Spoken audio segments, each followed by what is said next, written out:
खुलुमबाय आं सिबिरानि ब्रह्म नोंथांमोनखौ आंनि sbbodonews चेनेलाव गासैखौबो बरायबावनाय थाबाय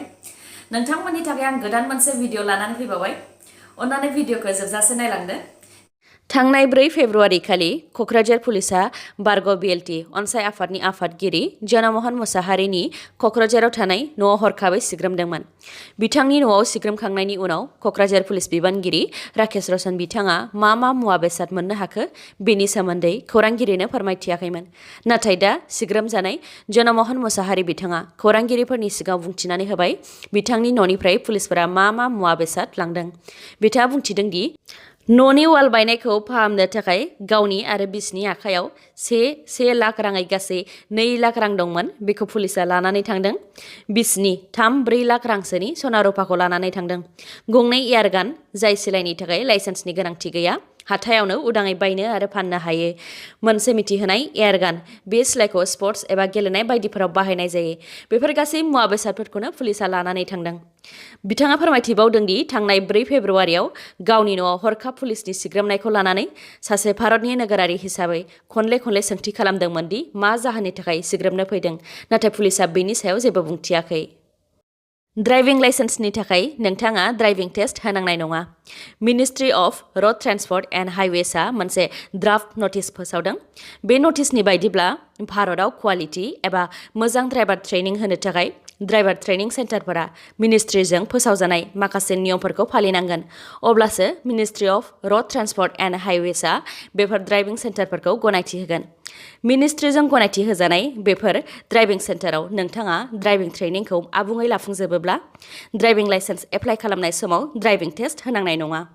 बे थांखिजों मोजां ड्राइभार मोननो हागोन आरो बेजों लामायाव एक्सिडेन्ट जानाया खम जागोन होननानै मिनिस्ट्रिया बुंथिदों 36थि नेशनेल लेभेल जुनियर एथलेटिक्स चेम्पियनशिपआ दिनैनिफ्राय गुवाहाटीनि सारुसाजाय स्टेडियामाव जागायसिगोन बे नेशनेल लेभेल जुनियर एथलेटिक्स चेम्पियनशिपआ दिनैनिफ्राय 10 फेब्रुआरिसिम जागोन बे गेलेनायाव गुबुन रायजोनिफ्राय 4 थाखोनि खेला गेलेग्राफोरा बाहागो लागोन 4 थाखोआ जाहैबाय 14, 16, 18 आरो 20 बोसोर बैसोनि गाहायनि बैसोनि गेलेग्राफोरा बाहागो लागोन जेराव आसामनिफ्राय बे गेलेनायाव सा 78 गेलेग्राफोरा बाहागो लागोन दिनै भारत नाङैनो साखा बन्द थागोन आबादारिफोरा मोनथाम आबादारि बिलखौ लानानै खमैबो 72 साननिफ्रायनो दिल्लीनि गुबुन सिमानिफ्राय सोमावसारगासिनो दङ मोनथाम बिलनि सायाव भारत सरकारजों गोबां खेब सावरायलायनाय जाबाय अब्लाबो दासिमबो भारत सरकारा आबादारिफोरखौ गोजोन होनो हायाखै जायनि थाखाय आबादारिफोरा फिन दिनै भारत नाङै साखा बन्द फोसावदों सानजौफुनि 12 रिंगानिफ्राय 3 रिंगासिम दिनै लामा जथेनायनि हाबाफारि लादों आबादारिफोरा दिनैनि दिनाव साखा बन्दब्लाबो इमार्जेन्सि आरो एसेन्शियेल सार्भिस जेरै एम्बुलेन्स स्कुल बास बेफोरबायदिया बन्द जानाय नङा थांनाय 26 जानुवारियाव आबादारिफोरनि ट्रेक्टरजों हानजा सुरनायाव आबादारि आरो पुलिसनि गेजेराव गोबां दुंहाव थासारि जादोंमोन नाथाय दिनै साखा बन्दखौ गोजोनै खालामगोन होननानैबो बुंथिदों आबादारिनि दैदेनगिरिया बेजों लोगोसेनो आबादारिनि दैदेनगिरिया बुंथिबावदों दि भारतनि गासै रायजोआवनो साखा बन्द फोसावदोंब्लाबो दिल्लीयाव साखा बन्द होनांगौनि गोनांथि गैया मानोना दिल्ली पुलिसा आबादारिनि हेंथायैनो दिल्लीनि सिमाफोराव गाजोल अन्थाइनि वाल बायदि होनानै दिल्लीयाव बन्द बायदियैनो खालामनानै दोनखाबाय मख'नो गोनांदि दिनैनि आबादारिफोरजों फोसावजानाय साखा बन्द हाबाफारियाव आसामनि all India Kisan Sabha state unit centre of Indian trade इउनियन्स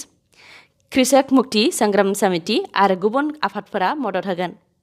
भिडिअखौ जोबजासिम नायलांदो लोगोसे नोंथाङा दासिमबो आंनि चेनेलखौ साबस्क्राइब खालामाखैबा अन्नानै साबस्क्राइब खालामदो लोगोसे बेल आइकनखौबो क्लिक खालामदो जाहाथे गोदान भिडिअ लानानै आं फैयोब्ला नोंथांनाव सिगांग्रो नटिफिकेसन सौहैयो मस्ट वान्टेड गान्दा गं फालांगिरिखौ आसामनि हाग्रा बिफान आरो अरुणाचल प्रदेशनि पुलिसा ज' लोगो नांनानै मोनसे हानजा अपारेशन खालामनानै हमनो हादों मस्ट वान्टेड गान्दा गं फालांगिरिनि मुङा जबि गादी 2011 मायथाइनिफ्रायनो फालांगिरि जबि गादीआ काजिरङा आरो नर्थ इस्टनि गुबुन जायगानिफ्राय गान्दा गंखौ गुबुन हादोराव सिखावै फानहरखुमायोमोन आसामनि हाग्रा बिफाना गोलाव समनिफ्रायनो सिखाव फालांगिरि जबि गादीखौ गान्दा फालांगि खालामखुमानायनि दायाव नागिरगासिनो दंमोन दा बेखौ अरुणाचल प्रदेशनि नाहरलागुन जायगानिफ्राय हमनो हाबाय बेनि अनगायैबो सनितपुर हाग्रा बिफाननि मावथिफोरा सासे सिखारिखौ Nameri national park and forest रिजार्भआव गावथारदों गावथारजानाय सिखारिनि मुङा देबे पागाक खौरां मोननाय बायदिब्ला सनितपुर हाग्रा बिफाननि मोनसे हान्जाया हाग्रायाव माखासे सिखारि हाबनायखौ स्रोद खौरां मोननानै सिग्रोमनायाव हाग्रा बिफान आरो सिखारिफोरनि गेजेराव गावलायनाय जादोंमोन आरो बे गावलायलायनायावनो सासे सिखारिखौ गावथारनो हादों। एसटि स्टेटास होब्लासो भट होगोन, एसटि स्टेटास होआब्ला भट होआ, बे खोथाखौ बुंथिदों अल आदिबासी स्टुडेन्ट्स इउनियना। अल आदिबासी स्टुडेन्ट्स इउनियना मैया एसटि स्टेटास दाबिखौ लानानै बिजेपिनि हेंथायै गोख्रों रावजों बुंथिदों। बिथांमोनहा बुंथिदों थांनाय 4 बोसोर 8 दान सिगां बिसायख'थिनि थाखाय केम्पेइन खालामनायाव बिजेपि सोरखार दानायनि उनाव 6 दाननि गेजेरावनो आदिबासीनो एसटि स्टेटास होगोन होननानै खोथा होदोंमोन आरो आदिबासीनो एसटि स्टेटास होनाया इलेक्शननि मेनिफेस्ट'आवबो दंमोन। बिजेपिनि एसटि स्टेटास होनो थाखाय खोथा होनाय बायदियैनो गासै आदिबासीफोरा बिजेपिनो भट होदोंमोन आरो बिजेपिखौ देरहासार होदोंमोन, नाथाय दासिमबो आदिबासीनो एसटि स्टेटास होआखै। बेनिखायनो बे बारनि जानो गोनां आसाम बिधानसभा बिसायख'थियाव गासै आदिबासीफोरा गामि गामि सावरायलायनानै थि खालामदों बिसायख'थिनि सिगां एसटि स्टेटास होयोब्लासो बिजेपि सोरखारनो भट होगोन, नङाब्ला भट होआ आरो बे बिधानसभा बिसायख'थियाव आदिबासीफोरा गावनि गोहोखौ दिन्थिगोन होननानैबो बुंथिदों। बिथाङा बुंथिबावदों दि बिसायख'थिनि केम्पेइन खालामनाय समाव बिजेपि हान्जाया आदिबासीया गोग्लैसोनानै थानाय हारिनि सायावबो खोथा बुंदोंमोन आरो आदिबासीनि मोन्थायखौ मोनफुंहोगोन होननानैबो खोथा होदोंमोन, नाथाय बेनि सायाव जेबो खामानि मावाखै। गामि गामि न', रेशन कार्ड, मबाइल, माइरं बायदि राननायखौ नाङा, एसटि स्टेटाससो नांगौ होननानै गोख्रोङै दाबि खालामदों बिथांमोनहा। साख्रि होनायनि खोथा होनायाबो फैमाल होननानै बुंथिनायजों लोगोसे सोरखारि फसंथानफोरखौ प्राइभेट खालामनायनिसो थांखि लादों होननानै बुंथिदों अल आदिबासी स्टुडेन्ट्स इउनियना।